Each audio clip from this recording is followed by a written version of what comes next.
things that you will want to know. And many of you may already know yourself very well, but some of you may not know yourself well at all when it comes to your interests, your skills, your values, figuring out what you want to do, and where you want to go. But understanding your strengths, qualifications, and interests will help you to find a target. So be open to exploring about your interests and how it fits with different industries. Remember when you had to pick a major?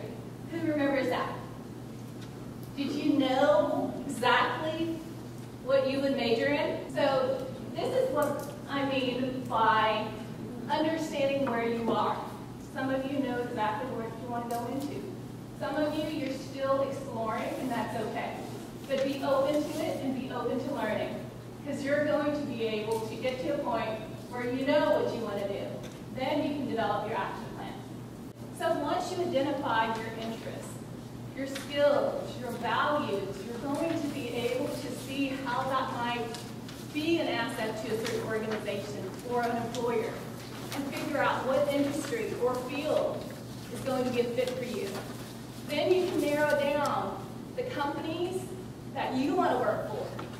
Research them, see what they're looking for. Are your skills a good fit with what they're looking for? What about your experiences? How can you sell yourself to them? So setting a target by establishing maybe 5 to 10 companies that you want to work for. So you identify your top 10 organization, 5 to 10. What if it doesn't come through? None of those people want to hire you. You need to have a backup plan. So you have to take a look at your own personal circumstance. Are you willing to move? Do you want to stay around the area? Do you have financial support? Are you willing to take a part-time job? Perhaps doing something temporarily. Maybe thinking about volunteering while you're looking, so that when an employer asks you, what are you currently doing? You have something to say. Maybe you identify there's a skill set or knowledge that the employer wants, and you don't have it yet, but you got a lot of other things, so why not take maybe an additional course? It doesn't have to be formal, you can still continue to learn. So having a plan and being organized is going to be helpful.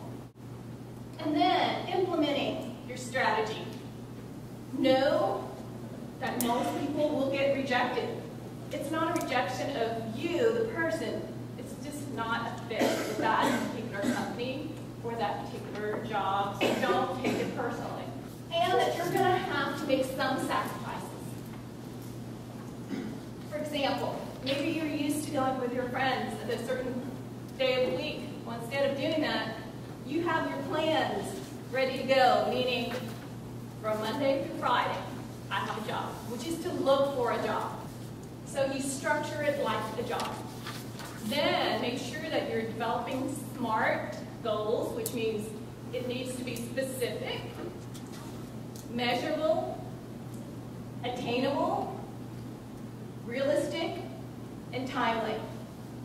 So plan your week and your day out. And find support. You want people to help cheer you up. If you get rejection, know that it's not personal, but you also want people to cheer you on and say, keep going. That's all right. Here's some other things to work on. So it's going to be the people that's closest to me that I rely on to help encourage me to say, hey, here's an opportunity for you. Go ahead and keep going.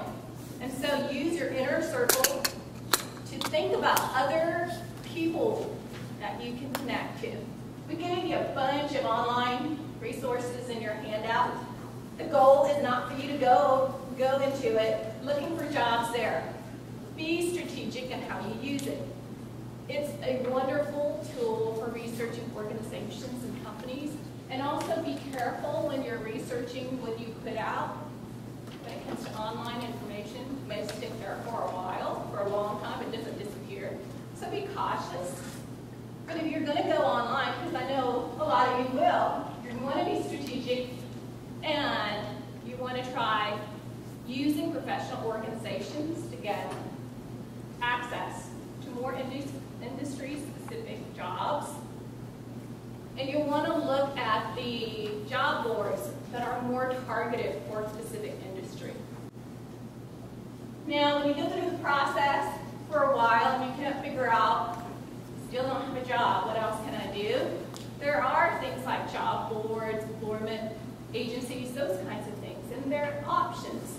There's lots of different ways to handle the gap, but you have to take time to assess your strategy, because if you're doing the same thing and making the same mistake, and no one's there to say, hey, you're going about it not in the most effective way, have you tried this?